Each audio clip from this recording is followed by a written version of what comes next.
사랑하는 우리 가온교회 성도님, 저희가 온라인 예배를 드린 지가 벌써 2달이 훌쩍 넘었습니다. 2020년 대부분 온라인 예배로 저희가 드렸고 오프라인으로 만난 게 거의 되지 않는 것 같은데 이번 주까지 온라인으로 드리고 다시 이제 오프라인으로 공동체 예배 다시 드리려고 합니다. 마지막 온라인 예배가 꼭 되었으면 좋겠는데 상황을 우리 요의조시하면서 계속 기도하면서 나아갔으면 좋겠습니다. 오늘 각 처소에서 드리는 예배이지만 마음을 모두어 주시고 하나님께 집중하여 주시며 하나님의 마음을 또 한번 깊이 느낄 수 있는 귀한 시간 되었으면 좋겠습니다. 이 시간 사도신경으로 우리 신앙을 함께 고백하고 주님 말씀 속으로 깊이 들어가 봅시다.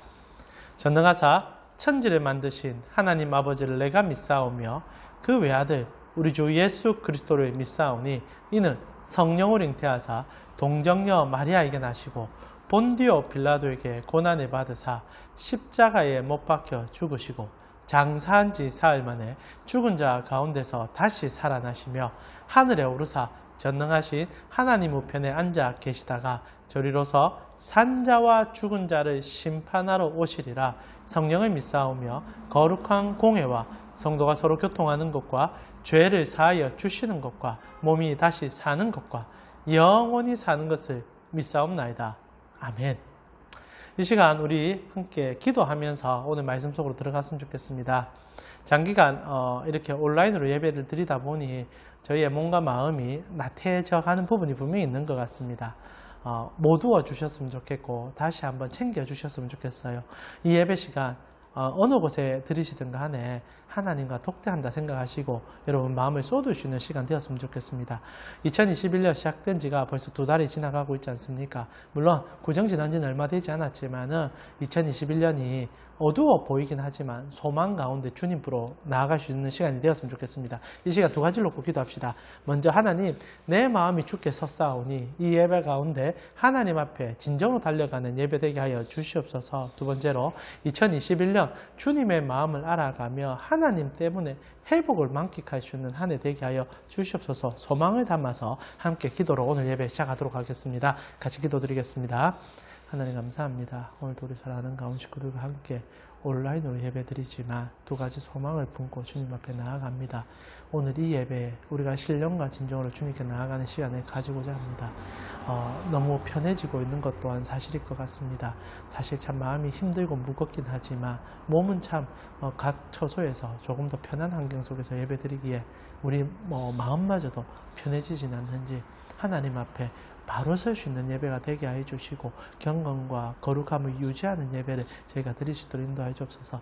아들 하나님, 2021년에는 우리 모두가 하나님의 영광을 맛보는 한 해가 되었으면 좋겠습니다.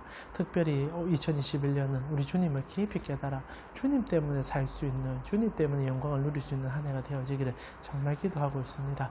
오늘 이 예배 가운데 우리 사랑하는 가온 식구들의 마음을 주께서 붙잡아 주시고 다시 한번 살 소망을 발견하며 주의 뜻 가운데로 나아가시는 귀한 시간 되게 하여 주시옵소서. 주님 감사합니다. 2021년 주께 올려드립니다. 저희 마음을 주께서 붙잡아 주시고 특별히 다음 주부터 저희가 공동체 예배를 다시 드리려고 합니다. 흩어져 있는 저희 마음을 주께서 모두어 주시고 하나님 잃어버린 그 많은 순간들을 주님 앞에 다시 회복하는 예배로 저희가 나아가는 시간들이 될 수 있도록 인도하여 주시옵소서. 특별히 2021년을 시작한 지 2달 정도의 시간이 흘러가고 있습니다. 소망이 되신 우리 주님, 우리 가온 식구 모두에게 하나님의 뜻하심을 보여주시고 그리고 놀라움이 우리 속에 더욱더 넘쳐나게 하여 주셔서 주님 때문에 더욱더 가슴 뛰는 그 은혜를 경험하는 저희 모두가 되어주시도록 인도하여 주시옵소서. 오늘도 말씀을 듣고자 길을 쫑긋 세우고 주님 앞에 순전함과 거룩함으로 서 있는 우리 모든 백성들에게 하나님의 놀라움을 덧입혀 주실 것을 믿사오며 살아계신 예수님의 이름으로 기도합니다. 아멘. 오늘 우리에게 주시는 하나님의 말씀은 마가복음 12장 35절에서 37절 말씀입니다. 마가복음 12장 35절에서 37절 말씀, 신약성경 76페이지쯤 됩니다. 마가복음 12장 35절에서 37절 말씀 제가 대표로 읽어드리겠습니다. 여러분 귀로 한번 들으시고 아멘으로 화답해 주시면 됩니다. 예수께서 성전에서 가르치실새 대답하여 이르시되 어찌하여 서기관들이 그리스도를 다윗의 자손이라 하느냐. 다윗이 성령에 감동되어 친히 말하되 주께서 내 주께 이르시되 내가 내 원수를 내 발 아래에 둘 때까지 내 우편에 앉았으라 하셨도다 하였느니라. 다윗이 그리스도를 주라 하였은즉 어찌 그의 자손이 되겠느냐 하시니 많은 사람들이 즐겁게 듣더라. 아멘. 오늘 창조주 예수님이라는 제목을 가지고 하나님 말씀 함께 나누고 싶습니다. 쌍둥이 배구 선수로 인해서 세상이 좀 많이 시끄럽지 않습니까? 저도 좀 주의 깊게 살펴보았는데 이 문제가 좀 심각하더라고요. 단순히 학교 폭력의 문제 아니면 직장 폭력의 문제가 아니라 더 근원적인 문제들을 내포하고 있는 걸 좀 보았습니다.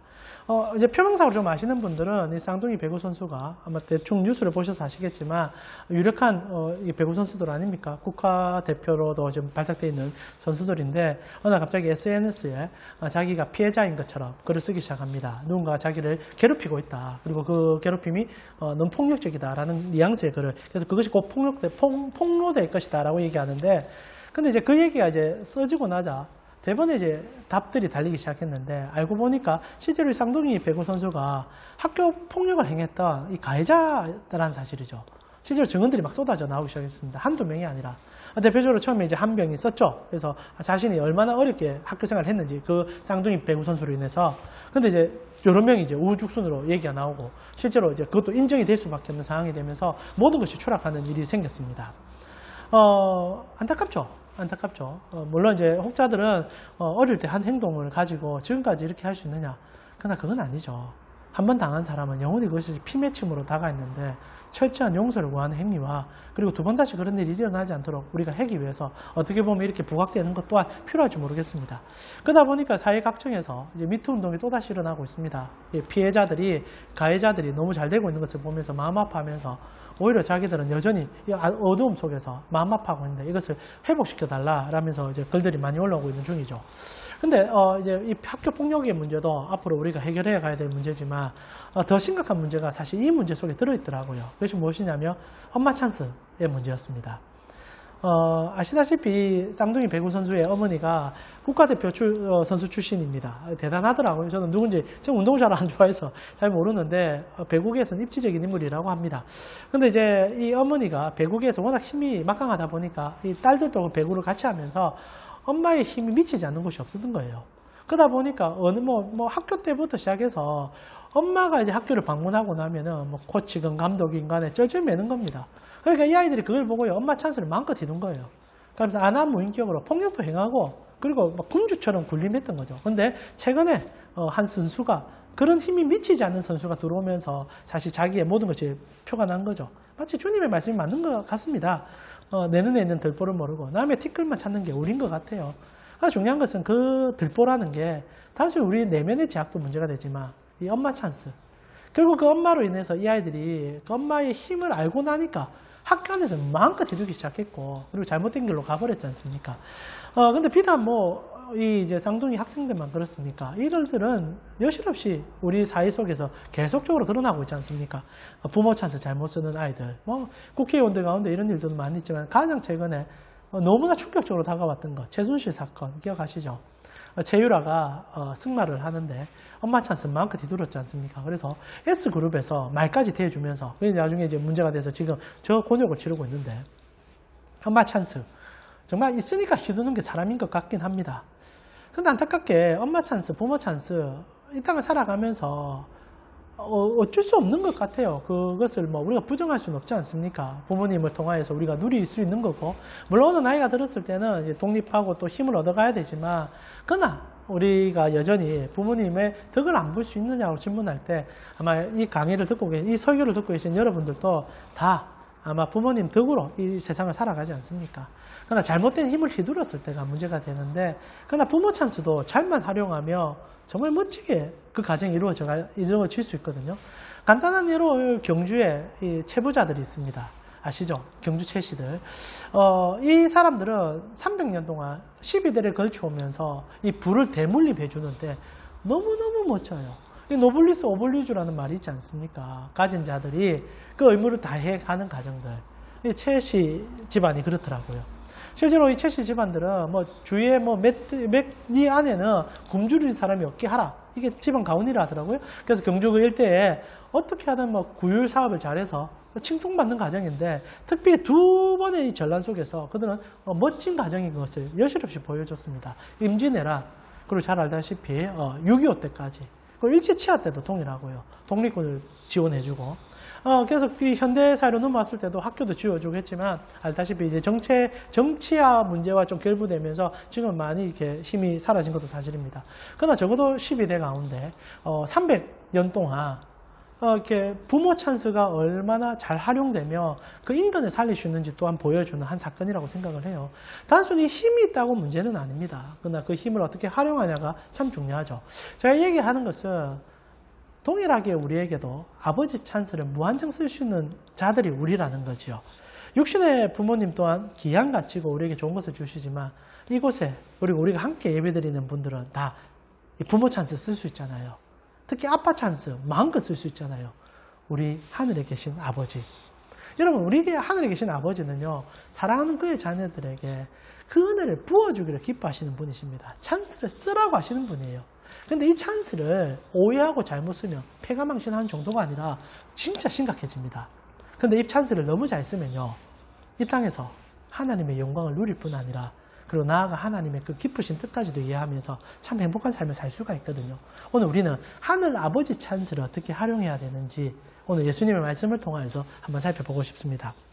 당시 이스라엘 백성들, 오늘 이제 본문 속으로 좀 들어갔으면 좋겠는데, 저희가 지금 예수님의 일대기를 쭉 읽고 있는데, 오늘 예수님께서 이 아빠 찬스에 대한 얘기를 하거든요. 좀 이제 본문과 좀 똥떨어지게 느낄 수 있는데, 지금 예수님께서 메시아가 어떤 분인지를 이스라엘 백성들이 갑자기 가르쳐 주기 시작합니다. 근데 이 얘기가 여기까지 진행될 때까지의 분위기는 중요한 것들을 몇 가지 내포하고 있죠. 그래서 제가 여러분과 함께 우리 한 2달 가까이 설교를 잠깐 서머리하면서 오늘 본문 속으로 좀 들어가려고 합니다. 조금 힘들 수 있지만 집중해서 한번 들어보십시오. 예수님께서 6월절 날 이제 이스라엘 백성들에게 자신이 어린 양이 되어서 너희 죄를 대속해줌을 보여주기 위해 입성을 하시게 됩니다. 일주일 전에. 그러면서 지금 일어나는 얘기들을 저희가 디테일하게 좀 살펴보고 있거든요. 그래서 저희가 지금 가장 주목해서 보는 부분 중에 하나가 예수님께서 성전에 이제 들어오셔서 성전에 있는 상을 엎은 사건을 경험하게 됩니다. 당시 이스라엘의 백성들은 하나님 나라의 백성이라고 지칭하면서도 전부 돈에 눈이 멀어 있었습니다. 너무너무 돈돈돈거렸어요. 그러다 보니까 성전 안까지 장사하는 모임을 만들고 거기에 이득을 취하는 종교인들의 집단이 이 연쇄고리를 형성해서 이 카르텔이라고 합니까? 이 정말 악한 일들이 이제 자행되고 있었던 상황이죠. 주님이 이제 하나님 나라의 본질을 가르쳐 주고 싶어서 성전에 들어가서 그들의 상을 엎어버립니다. 산정상의 상을 얻고요. 이 매매하고 있는 여러 가지 짐승들의 그 우리들을 파괴시켜 버리죠. 그러자 이제 종교인들이 난리가 납니다. 난리가 나는 거죠. 그리고 이제 예수님께 찾아온 거예요. 여기서 중요한 질문이 시작되는데 예수님께 처음에 이제 예수님께 와서 이제 질문하는 게 너 도대체 누구의 권세로 이 일을 하느냐라는 질문이에요. 자, 이게 중요한데요. 지금 예수님께서 누구의 권세로 그 일을 하고 계십니까? 여러분 아시잖아요. 하나님 권세 아닙니까? 하나님 찬스 쓰고 계신 거거든요. 그분이 본체 하나님이시니까 하나님의 뜻 안에서 하나님의 능력으로 이 모든 일들을 하시는 겁니다. 가감없이 다 하시는 거죠. 이스라엘 백성들이 그걸 몰랐을까? 다 알았어요. 그러나 그들이 요구하는 것은 하나님의 찬스가 아니라 실제 눈에 보이는 찬스가 있냐라는 질문을 예수님께 던졌던 게 문제입니다. 자, 여기서부터 시작돼서 오늘 이 본문까지 오게 되는 거거든요. 자, 예수님께 이제 이 종교인들이 질문하죠. 도대체 너는 누구의 권세로 일을 하느냐? 자, 이들이 물어보는 권세는 두 가지입니다. 첫 번째, 당시에 이스라엘을 지배했던 로마가 그의 배경이냐? 너 누구 혹시 로마에 좀 아는 사람 있냐? 그 대단한 그 권력을 네가 소유한 거 아니냐? 그래서 이런 짓 하는 거 아니냐? 어떻게 성전에 와서 밥상을 뒤집으시냐? 이 상을 뒤집으시냐? 그리고 두 번째, 혹시나 너 헤롯과 좀 관계가 있냐? 너 헤롯과 좀 연관이 있어가지고 헤롯 등 믿고 지금 이 짓 하느냐? 어떻게 하든 중요한 것은 지금 종교인들에게서는 자신들이 그래 살아오기 때문에 그런 권세가 있는지를 물어본 거죠. 예수님께서 화를 내기 시작합니다. 왜냐하면 주님은 지금 세상 권세로 그 일을 하시는 게 아니거든요. 유일하신 하나님의 권세로 그 일을 행하기 때문입니다. 그래서 이제 권세 논쟁이 사실 핵심이에요. 그래서 예수님께서 물어봅니다. 그러면 명백하게 하나님의 권세로 사역했던 세례 요한이 너희 눈에는 그가 줬던 세례는 누구의 권세로 줬다고 생각하냐? 이건 답은 정해져 있죠. 왜냐하면 이스라엘 백성 전체가 세례 요한은 하나님의 선지자인 것을 인정했기 때문입니다. 그런데 교묘한 종교인들은요, 그 말을 하지 못해요. 모르겠다 그럽니다. 왜? 그래 말하면 만약에 세례 요한을 인정하면은 자기들이 추구하는 권세가 없어져 버리니까. 다른 말로 표현할까요? 이스라엘의 종교인들은요, 그렇게 오랫동안 신앙생활을 했는데 단 한 번도 하나님 찬스 제대로 써본 적이 없다는 겁니다. 자, 오늘 그걸 우리가 좀 다루고 싶은 거죠. 자, 동일하게 여러분에게도 질문하고 싶어요. 여러분 신앙생활 오래 하셨잖아요. 진짜 하나님 찬스 써보셨습니까? 하나님 때문에 너무너무 놀라운 일들 경험해 보신 적 없으십니까? 있죠. 왜 없겠습니까? 그런데 우리가 이렇게 예배 지금 드리고 있잖아요. 우리 그리스도인들은 전부 다 하나님 찬스 강렬하게 맛봤을 겁니다. 저도 그래요. 제가 이렇게 지금 여러분과 함께 예배를 드릴 수 있는 것 자체가 하나님의 놀라운 찬스 아닙니까? 여러분 생각해 보세요. 이 가온교회가 아직까지 존속하고 이렇게 우리가 예배 드릴 수 있는 건 하나님 살아있기 때문입니다. 그 하나님은요, 2021년 우리에게 더 큰 일을 하실 겁니다. 하나님 찬스를 제가 마음껏 쓸 거거든요. 오늘 본문 속에 얘기할 거예요. 그러나 중요한 것은 유대인들은 이 하나님 찬스 써본 적이 없어요. 몰랐어요. 그러니까 인간 찬스만 자꾸 얘기하는 거죠. 그래서 예수님께서 한 가지 비유를 드십니다. 어떤 비유입니까? 소작농. 불의한 소작농에 대한 얘기를 하시죠. 짤막하게 얘기해드리면 주인이 포도원을 이제 만들었습니다. 그리고 소작농들에게 그것을 경영하고 나오는 이제 일부의 것들을 돌려달라고 얘기하죠. 당시 이스라엘에게 비일비재했던 이 소작농 제도입니다. 그런데 이 소작농들이 흑심을 품었어요. 이 포도밭에 나오는 것을 자기들이 100% 먹고 싶은 겁니다. 그래서 주인에게 돌려주지 않는 거예요. 그래서 주인이 그 세를 받기 위해서 종을 보내고 여러 가지 사람들을 보내도 구타를 한다는 죽여서 없애버리죠. 그래서 주인이 화를 냅니다. 내 아들은 보내보겠다. 내 아들을 보내보겠다. 그런데도 그들이 그렇게 한다면 내 용서하지 않겠다. 근데 아들을 보냈는데 똑같은 일이 자행되죠. 그 주인의 아들을 죽여버리고 오히려 뭐라고 소리칩니까? 이제 이 포도밭은 우리 거다. 그때 예수님 뭐라고 합니까? 주인이 용서하겠느냐? 군대를 끌고 그들을 진멸하지 않겠느냐? 자, 이 얘기의 핵심은 이겁니다. 당시 이스라엘의 백성들은 하나님을 안다라고 얘기하면 하나님 밭에서 일하고 있는데 실제로 단 한 번도 주인을 생각해 본 적 없고 주인의 마음을 헤아려 본 적이 없다. 오로지 그 밭에 나오는 욕심거리로 자기 배만 채웠다. 아버지 찬스 쓴 적 없고 하나님의 권세도 몰랐다 이 얘기입니다. 그리고 얘기는 계속 진행되죠. 그러자 바리새인들과 이 헤롯 당이 찾아와서 동전 하나 보여주면서 예수님께 물어봅니다. 이 돈을 누구에게 줘야 됩니까? 이 세금 내야 됩니까? 세금 논쟁 붙죠. 그래서 예수님께서 뭐라고 합니까? 가이사의 것은 가이사에게, 하나님의 것은 하나님에게. 권세 논쟁이에요. 너희는 진짜 주인이 누구냐? 너희에게 가이사가 왕이며 가이사에게 줘버려. 그러나 진짜 하나님이 너희의 주인이라면 하나님께 드리면 되잖아. 두 가지 동시에 얘기합니다. 세속 정부를 인정해라는 얘기와 함께 하나님의 권위가 세속 정부를 덮음을 알아라라는 얘기죠. 유금무원되죠. 왜냐하면 그들은 하나님 믿는다고 얘기하는 자들이니까. 그날 그 얄팍하게 하나님이 어떤 분인지 몰랐던 거죠. 그러자 이제 사두개인들 찾아와서 부활 논쟁이 시작되지 않습니까? 이들의 핵심은요, 하나님 나라가 없다라고 주장하는 겁니다. 왜냐하면 이 땅에 사는 게 너무 좋거든요. 그들에게 하나님은요, 이 땅에서 부자 되게 해주고, 이 사두개인이 어떤 사람이라고 했습니까? 2주 전 설교인데요. 사두개인은 사독 가문의 제사장 집단이었고, 그들은 그 이스라엘의 가장 막강한 로얄 패밀리들이었습니다. 그러니까 이 땅에 있는 것들을 놓치고 싶지 않은 거예요. 자기 가문만을 지키기 위해서 하나님은 존재하는 분이었습니다. 제사장이 그렇게 하고 있는 거예요. 그래서 주님께 찾아와서 하나님 나라가 어디 있냐? 부활이 어디 있냐? 그냥 이 땅 우리가 열심히 살 때 제사 열심히 드리면 우리 가문 지켜주고 부자 되게 해주는 그게 하나님 나라 아니냐? 예수님이 대노합니다. 그리고 이삭과 아브라함과 야곱의 하나님이라는 얘기를 통하여 진짜 하나님 나라가 존재한다. 그리고 하나님의 영광이 어떤지를 가르쳐주죠.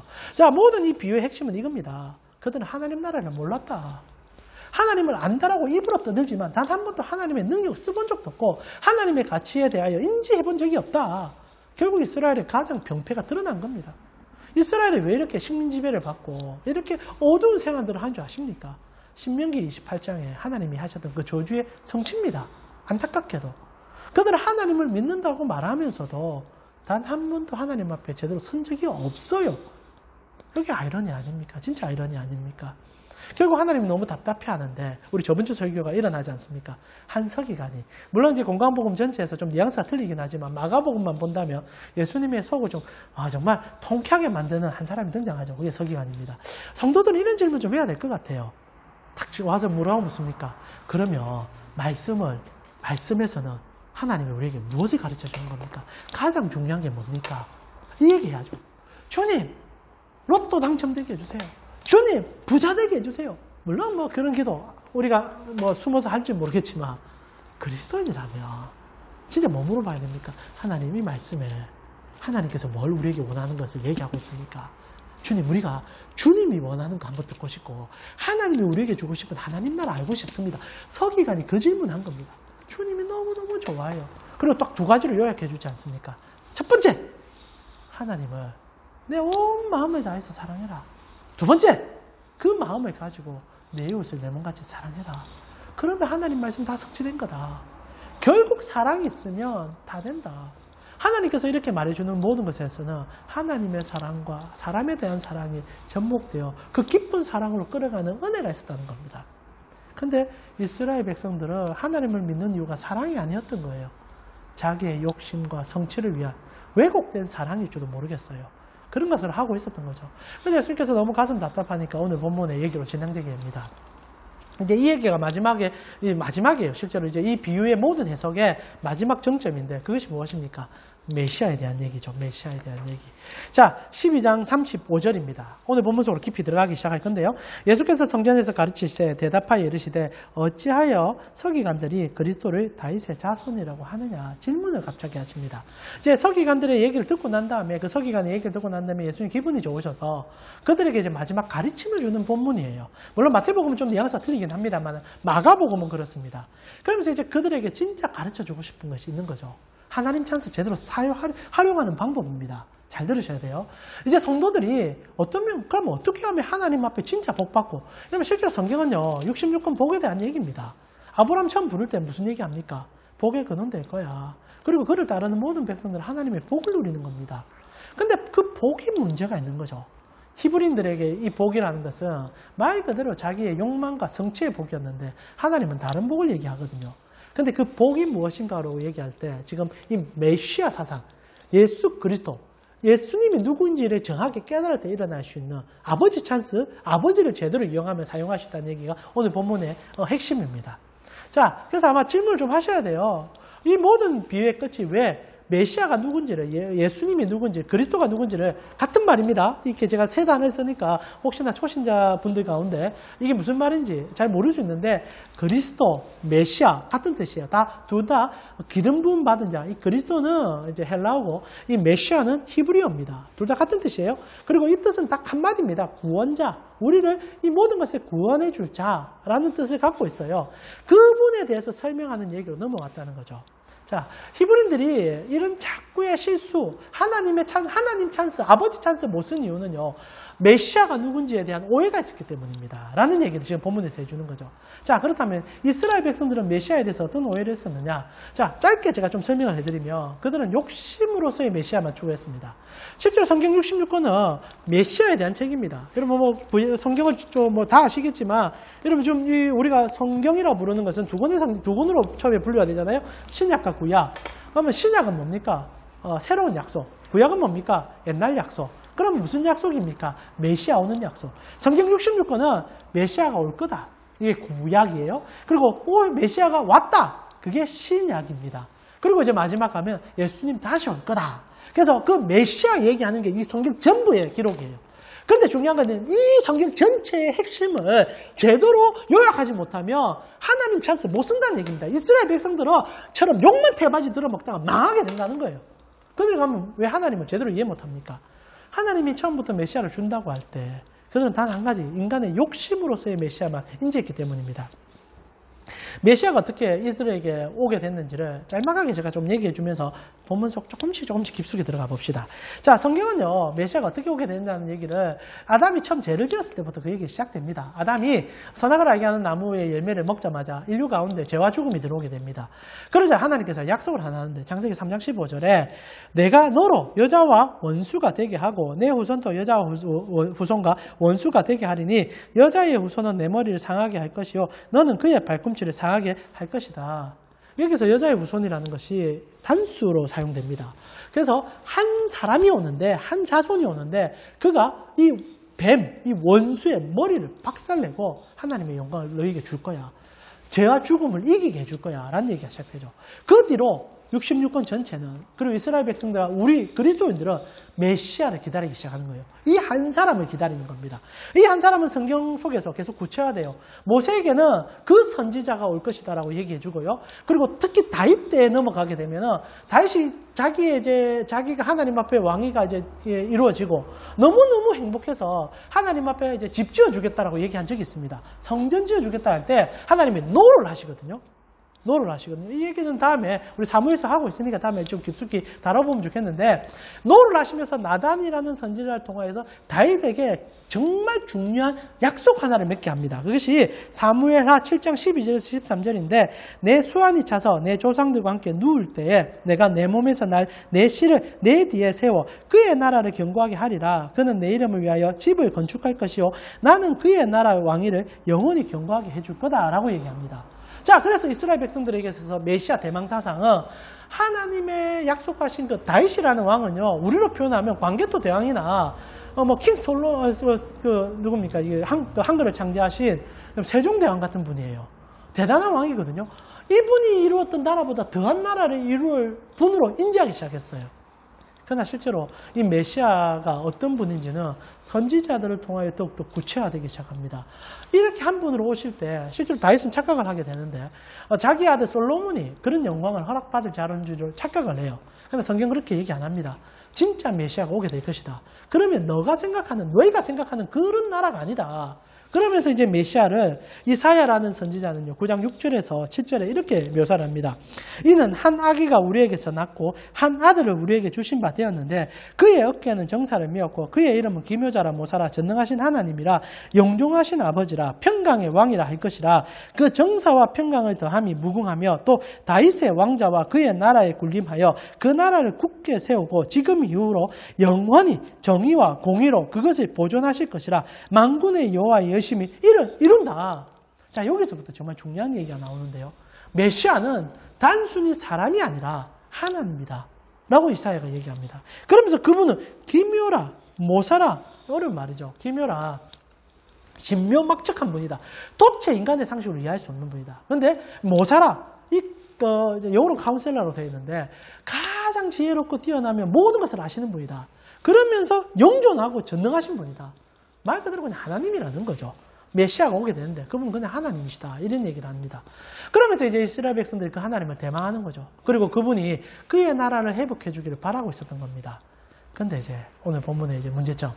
이스라엘 백성들이 원했던 그의 나라는 자기들이 왕되어 자기들만을 위한 세상을 바라고 있었다는 게 문제였던 거죠. 결국 하나님께서 그 모든 것을 뒤집는 얘기를 오늘 본문에 해주고 계시는 겁니다. 그래서 예수님께서 이 착각을 끝없이 하고 있는 이스라엘 백성들에게 36절에서 37절에 대하여 얘기하며 진짜 메시아가 어떤 분인 줄 아느냐. 너희가 메시아 찬스 제대로 쓰려면 이 두 가지를 깨달아야 된다라고 얘기하게 되거든요. 그래서 한번 눈으로 봅시다. 36절, 37절입니다. 다윗이 성령에 감동되어 친히 말하되 주께서 내 주께 이르시되 내가 내 원수를 내 발 아래에 둘 때까지 내 우편에 앉았으라 하셨도다 하였느니라. 다윗이 그리스도를 주라 하셨은즉 어찌 그의 자손이 되겠느냐 하시니 많은 사람들이 즐겁게 들었다라고 얘기하며 얘기는 마무리됩니다. 참 뜬금없죠. 그런데 여기에 정말 하나님을 어떻게 이해해야 되는지가 다 들어가 있습니다. 실제로 여러분, 제가 여러분과 함께 읽었던 36절은 시편 110편 1절에 다윗이 쓴 시 중에 나오는 구절입니다. 다윗이 영감을 받아서 하나님의 감동 가운데 메시아에 대해서 기록을 했던 구절인데, 근데 이 구절이 너무너무 중요하다는 거죠. 첫 번째 중요하게 따져야 될 것은 지금 다윗의 후손으로 와서 다윗의 왕가를 회복시켜 자기들의 욕심을 이루어줄 메시아로 인지했는데, 첫 번째, no, 그렇지 않다. 그 메시아는 다윗마저도 주님이라고 불렀던 하나님이다 라는 얘기를 해주는 거죠. 자, 시편 우리 110편의 얘기인데 한번 천천히 한번 봅시다. 36절에 보니까 다윗이 성령에 감동되어 친히 말하는데 주께서, 자, 첫 번째 주가 등장 안 하고요. 두 번째 주가 등장합니다. 내 주께. 그러니까 다윗의 입장에는 주가 있고 또 다른 내 주가 있다는 얘기를 합니다. 자, 지금 주님이 두 명이라는 거예요. 이야, 다윗이 삼위일체 하나님을 이때부터 얘기한 겁니다. 자, 첫 번째, 처음에 주가 있다. 그 주가 누굽니까? 하나님이시죠. 근데 또 내 주가 있다는 겁니다. 누굽니까? 메시아죠. 이분은 동일한 하나님인 거예요. 다 두 분 다 주인이신 거예요. 그런데 이 두 주인이 어떤 관계성을 맺느냐가 이 시편의 핵심입니다. 다윗이 하고 싶은 메시아인 거예요. 이 메시아는 도대체 무슨 일을 하느냐. 자, 핵심은 이거죠. 내가 내 원수를, 하나님이 하신 얘기인데, 내가 내 원수를 내 발 아래에 둘 때까지 내 우편에 앉아 있으라 라는 얘기를 해줬다는 겁니다. 자, 여기서 내가 많이 등장을 하는데요. 뭐 한글말, 좀 말로 전달할 때는 같은 내지만 너와 나죠. 자, 핵심은 내가 하나님입니다. 너의 원수를, 너는 누구죠? 예수, 메시아입니다. 너의 원수를 너의 발 앞에 꿇게 할 때까지 내 우편에 두게 하겠다라는 얘기를 합니다.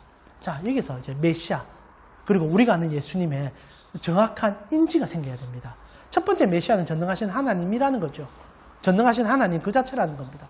자, 여기서 여러분 정말 우리가 신앙생활 할 때 놓치지 말아야 될 것은, 하나님은요, 여러분이 생각하는 것처럼 무언가는 들어줄 수 있고 무언가는 못 들어주는 분은 아니다라는 겁니다. 하나님은 전능하신 그 자체세요.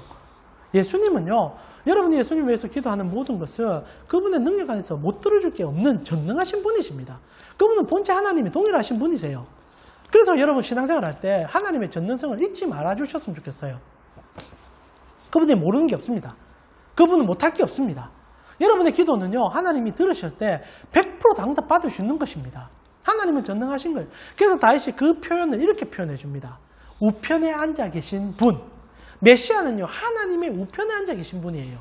자, 여러분 계시록에도 주님은 지금 하나님의 우편에 계시거든요. 근데 이 우편이라는 게 한 사이드를 얘기하는 게 아닙니다. 그러니까 저 중앙에 전능하신 하나님이 계시고, 이 한 측면에 조금 못하신 분이 앉아 있는 것처럼 느껴주시는데, 그게 아니라 구약 성경, 이제 성경이 써졌던 시대에 이 우편이라는 표현은 한편 모질하다는 표현이 아니라 그 힘을 행사하는 자리, 전능을 드러내는 역할, 그리고 그의 권능이 어떻게 표현되는지를 보여줄 수 있는 자리라는 겁니다. 그래서 하나님도 언제나 오른손을 얘기하지 않습니까? 내 오른손으로 너를 붙잡으리라. 이 말은 오른손 왼손이 있다는 표현이 아니라 나의 전능함을 너에게 보여주리라. 나의 거룩함을 너에게 보여주리라. 내 너를 놓지 아니하리라. 이 표현이 오른편이란 뜻이죠. 그런데 예수님께서 메시아는 오른편에 계신 분이에요. 무슨 말입니까? 하나님이신데 그 하나님의 능력을 온 세상 가운데 능히 보여주시는 유일하신 분이라는 겁니다. 예수님만이 여러분의 기도를 들으시고 예수님만이 하나님으로서 그 일을 하시는 분이라는 거죠. 그래서 우리의 모든 기도가 예수 그리스도의 이름으로 끝나지 않습니까? 그분이 전능하신 하나님이시며 여러분의 유일한 기도를 들으시고 그것을 들어주시는 분이라는 겁니다. 그래서 그분은 우편에 계신 거예요. 우리를 위해서 우편에 계셔서 행동하시는 분이시라는 겁니다. 그분이 성령을 우리 가운데 보내셔서 그의 영으로 우리를 충만케 해주는 분 아닙니까? 자, 메시아에 대한 정확한 첫 번째 인지, 그분은 전능하신 분이라는 것. 이거는 이제 유대인들도 인지하는 부분일 겁니다. 물론 자기의 전능, 자기의 욕심대로 생각해서 문제지만. 그러나 두 번째가 사실 더 중요하죠. 어떻게 하면 우리가 아버지 찬스를 마음껏 쓸 수 있을까? 이 두 번째가 중요해요. 주님께서 지금 이 시편 110편에 가면 이 메시아가 하시는 일이 나옵니다. 뭡니까? 원수가 메시아의 앞에 엎드러지는 그 때까지 하나님 우편에서 일을 하신다라고 되어 있죠. 자, 원수를 멸하기 위해서 메시아가 왔다라는 것. 지금 주님의 전능성이 메시아는 이 원수를 멸하는 그 가치 속에서 드러난다는 겁니다. 자, 여기서 중요한 한 가지를 짚으면 돼요. 그럼 원수는 누굽니까? 자, 지금 유대인들이 왜 아버지 찬스를 제대로 못 쓴 줄 아십니까? 그 원수를요, 자기의 원수로 착각했기 때문입니다. 그래서 유대인들에게 첫 번째 원수는 로마예요. 식민 지배를 받고 있는, 그래서 없애버려야 할 첫 번째 순위 원수. 나아가 개인적인 원수들, 내가 맺고 있는 나의 억울함들, 이런 모든 것들, 그것도 물론 원수입니다. 그것도 주님께 신원하셔도 됩니다. 그러나 그것은 주님의 원수는 아니라는 거죠. 오히려 주님의 원수는요, 그런 이웃이 아닙니다. 그래서 주님께서 두 가지 대계명을 얘기할 때 첫 번째, 하나님을 온 마음 다해 사랑해라. 그리고 두 번째, 내 이웃을 내 몸같이 사랑해라. 저번 주 설교할 때 그 내 이웃의 범위가 혐오 대상까지 포함된다 얘기했잖아요. 주님은요, 온 땅의 주인이십니다. 중요한 것은 이 원수가 누구냐? 사람도 아니요. 그리고 우리가 접하는 환경도 아닙니다. 주님은 실제로 두 가지의 원수를 멸하러 오셨는데, 그것이 첫 번째가 이 주님께 없는 거예요. 주님께 없는 그것이 주님의 원수입니다. 첫 번째, 죄예요. 두 번째, 죽음입니다. 메시아는요, 죄와 죽음을 멸하러 오신 거예요. 그래서 십자가에 달려서 그분이 죽으셨지 않습니까? 하나님은 죽을 수 없는데 죽어주셨거든요. 왜? 우리에게 이 두 가지를 멸하기 위해서 그분이 그의 몸으로 죽음을 감당하신 거예요. 근데 거기서 끝났습니까? 다시 살아남으로 원수의 머리를 박살을 내버렸어요. 죄를 박살내고 죽음을 박살내서 이제 예수 그리스도께만 붙어 있으며 영원한 그분의 나라에 들어가 그분과 영원히 먹고 살 수 있는 그 영광의 찬스를 누릴 수 있다는 겁니다. 그래서 주님께서 오늘 메시아를 얘기하면서 이 두 가지 가치를 얘기하는 거예요. 자, 그랬을 때 두 번째 이 중요한 가치가 뭡니까? 메시아는요, 우리의 메시아라는 가치입니다. 물론 이것이 편협하게 우리라고 생각하면, 특히 동양인들 사고에는 내 것의 바운드리로 생각하지만, 앞에도 제가 얘기해드렸고 저번주도 얘기했지만, 우리의 이웃이라는 가치가 혐오 대상을 포함할 때 주님은요, 모든 가치의 사랑 가운데서 그의 전능성을 보여준다는 거죠. 자, 그래서 그리스도인들이 하나님 아버지의 찬스를 잘 쓰는 것은 첫 번째 그의 전능성을 알기에 어떤 기도도 하셔도 상관없습니다. 그런데 두 번째가 중요하지요. 아버지의 시선이 머무는 곳에, 아버지의 마음을 아는 그곳에. 주님은 여전히 이 땅에서 죄와 죽음의 문제를 해결하셨지만 여전히 그 문제로 실험하는 자들을 위하여 가슴 아파하고 있죠. 그것을 이길 수 있는 그 역량으로 이끌어가는 분이 우리 주님입니다. 그 일을 위해서 눈물 흘리는 기도는요, 주님이 안 들어줄 수가 없어요. 언제나 주님은 그 가운데 함께 하십니다. 그의 전능성은 그 가운데 드러나게 되어 있어요. 그래서 성도들은요, 주님의 마음을 품고 나아가면요, 주님이 다 들어줍니다. 정말 다 들어줍니다.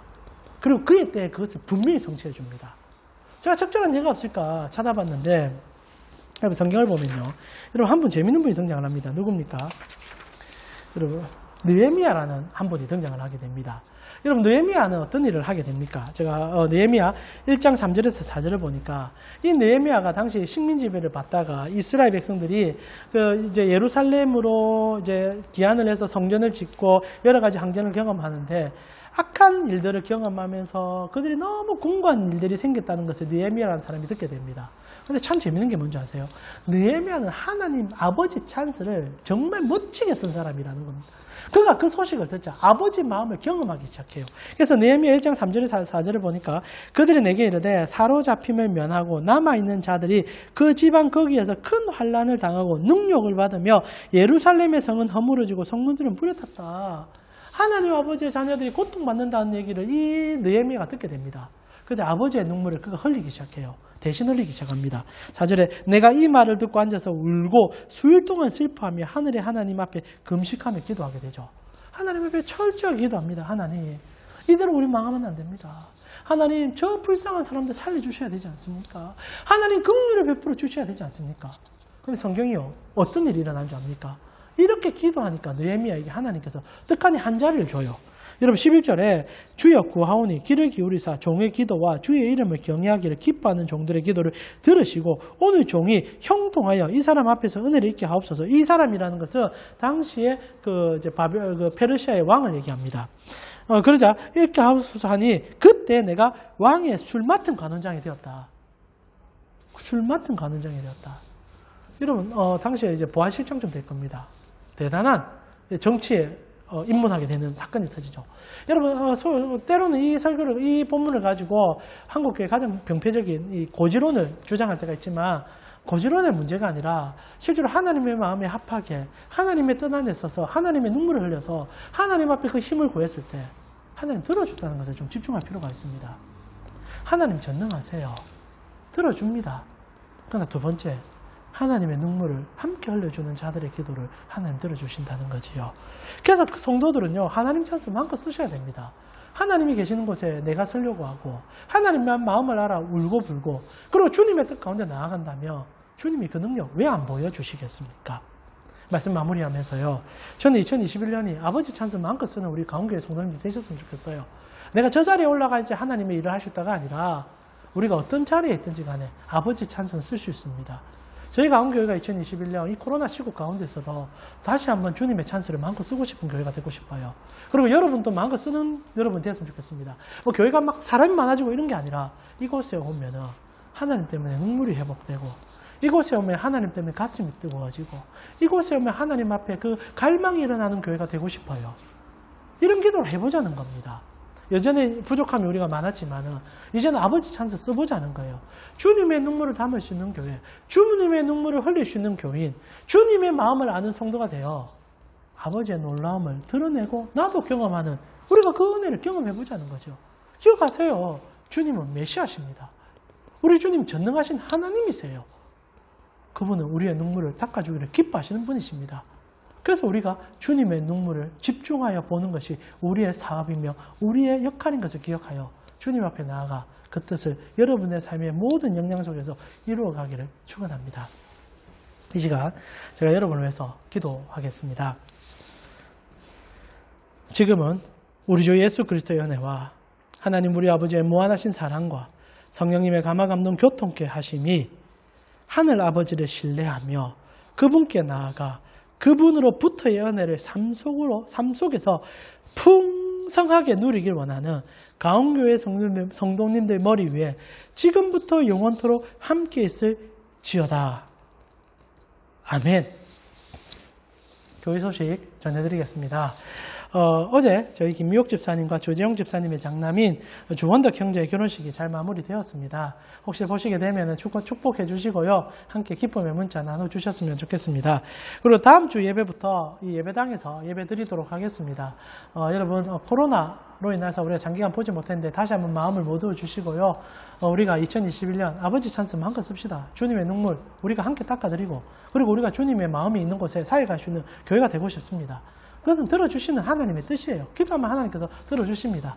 그 일을 위해서 우리 내일 다음 주부터 새롭게 도약하고 싶어오니 함께 마음을 모두어 주시고 한자리에서 함께 주님 앞에 달려가는 여러분 되어지기를 축원합니다. 한 주간 승리하시고요. 다음 주 얼굴 대면하여 함께 예배 드리도록 하겠습니다.